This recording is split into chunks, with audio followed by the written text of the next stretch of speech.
Cara mengatasi rasa iri hati. Apa itu iri hati? Iri merupakan suatu perasaan tidak nyaman dan kombinasi antara emosi dan rasa sakit yang disebabkan oleh rasa inferior, permusuhan, dan kebencian terhadap kondisi orang lain. Perasaan iri juga mencakup seperti perasaan yang dirasakan orang ketika ia membandingkan dirinya dengan orang lain dan memandang dirinya masih inferior dibandingkan dengan orang lain. Apa aja sih ciri-ciri orang yang iri hati? Yang pertama, sering memuji dengan sedikit menyindir. Yang kedua, menertawakan kesalahan orang lain. Yang ketiga, sering membicarakan orang lain. Yang keempat, meragukan pencapaian orang lain. Yang kelima, selalu memantau orang lain. Lalu, apakah ada dampak jika iri hati tidak teratasi? Yang pertama adalah sulit merasa tenang. Iri hati akan membuat pelakunya selalu berprasangka buruk terhadap orang lain, sehingga sulit merasa tenang. Mereka akan gelisah dan resah ketika melihat orang lain bahagia. Sebaliknya, akan bahagia ketika melihat orang lain menderita. Yang kedua ada selalu merasa kurang. Dampak negatif berikutnya itu selalu merasa kurang, apalagi ketika melihat orang lain mendapatkan pencapaian lebih dari yang mereka dapatkan.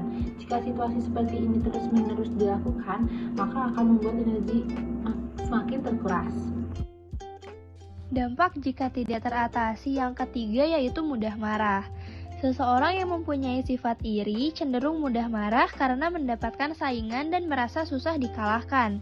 Padahal, hidup bukanlah ajang perlombaan untuk menentukan siapa yang menang dan juga siapa yang kalah. Dan dampak jika tidak teratasi yang terakhir yaitu mengacaukan kehidupan diri sendiri. Karena orang yang mempunyai sifat iri akan terlalu sibuk memikirkan urusan orang lain. Padahal urusan dan kehidupan diri sendiri saja masih banyak yang perlu dibenahi. Lalu, bagaimana solusi untuk mengatasi rasa iri hati? Berikut penjelasannya. Yang pertama, bersyukur.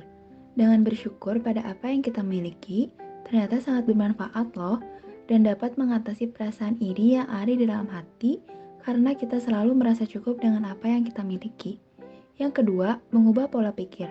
Hal tersebut sangat bermanfaat agar kita bisa mengisi otak dan pikiran kita dengan hal yang lebih positif. Karena, daripada kita terus berpikiran negatif, lebih baik membuat perubahan dengan cara berpikir kita yang terdahulu. Yang ketiga, menerima kenyataan. Menerima kenyataan tentang apa yang sedang terjadi pada diri kita juga merupakan hal yang sangat baik. Dan jangan pernah sekalipun terobsesi pada beberapa hal yang selalu membuat kita emosi.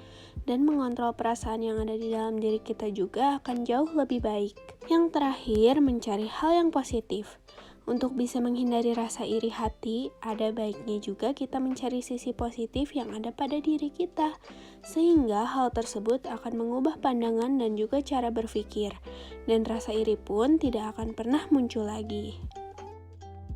Jangan iri, jadilah terinspirasi.